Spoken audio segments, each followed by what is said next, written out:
It's midnight in Moscow, 1937.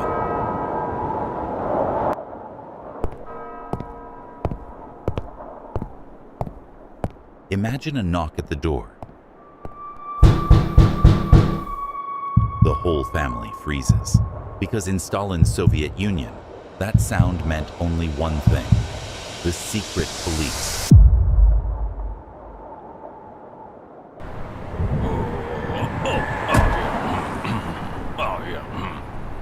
By sunrise, your name erased, as if you never existed. This was the world Joseph Stalin created, a world where fear itself was the law. Chapter 1. From the Streets to Power. Stalin was born Ioseb Dzhugashvili in Georgia, 1878. A sickly boy, scarred for life by smallpox. His father beat him. His teachers mocked him. But he learned something early. Survival meant silence, patience, and striking when no one expected it. He adopted the name Stalin, meaning man of steel. Not a soldier, not a genius orator like Trotsky, but a survivor. When Lenin died in 1924, the revolution's future was uncertain. Trotsky had the fire. Bukharin had the ideas. He quietly maneuvered, played rivals against each other, and one by one, his enemies disappeared. By the end of the 1920s, the Soviet Union belonged to him. Not shared, not debated. His. Chapter 2. The Experiment of Steel. Stalin dreamed of dragging the Soviet Union from peasant fields into a modern empire. He launched the 5-year plans. Cities exploded with new factories. Gigantic dams rose across rivers.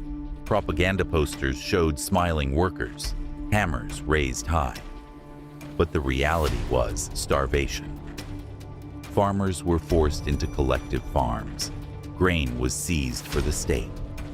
In Ukraine, millions starved during the Holodomor, their bodies left in silent villages. For Stalin, this was not failure. It was sacrifice. The Soviet Union was marching toward greatness, no matter how many corpses it stepped over. Chapter 3. The Great Terror. By the mid-1930s, Stalin's paranoia consumed him. He trusted no one, not his generals, not his allies, not even his family. The NKVD, his secret police, prowled the streets at night. Neighbors spied on neighbors. Children informed on their parents. A careless joke could mean a death sentence. Show trials filled the newspapers.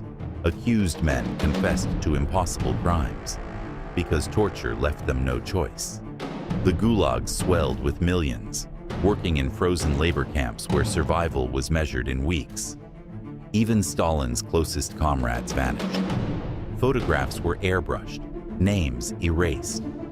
One day, you were a hero of the revolution. The next, you never existed. Chapter 4. The Fire of War. Then, in June 1941, Hitler invaded. The Nazi war machine poured across the Soviet border. Stalin froze in shock, but rallied his people with brutal determination. Entire factories were uprooted and rebuilt east of the Ural Mountains. Civilians dug trenches, forged weapons, starved on rations. And at Stalingrad, Soviet soldiers fought block by block, room by room, until the frozen city became a graveyard for the German army. The cost was unimaginable. More than 20 million Soviet lives lost. By 1945, Stalin sat at the table of world leaders, his shadow stretching from Berlin to the Pacific. To many, he was the savior of the motherland, but the terror never stopped. Chapter 5. The Cult of Stalin. In the late years, Stalin's image was everywhere. Statues in every city, his portrait in every home. Children sang songs to his glory. But behind the myth was a frail, paranoid old man. He feared plots everywhere. His own doctors were accused of conspiracy.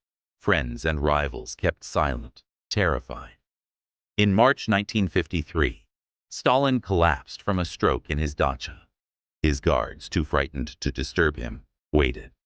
He lay gasping on the carpet for hours before help arrived. And when he died, millions wept in the streets. Some cried out in genuine grief, others in relief, whispering prayers that the nightmare was finally over. Joseph Stalin ruled for nearly 30 years. He transformed the Soviet Union into a superpower. But his empire was built on bones. Terror was his tool. Paranoia, his fuel. And history remembers him not as a savior, but as one of the deadliest leaders the world has ever known. This was Joseph Stalin, the man who ruled through fear,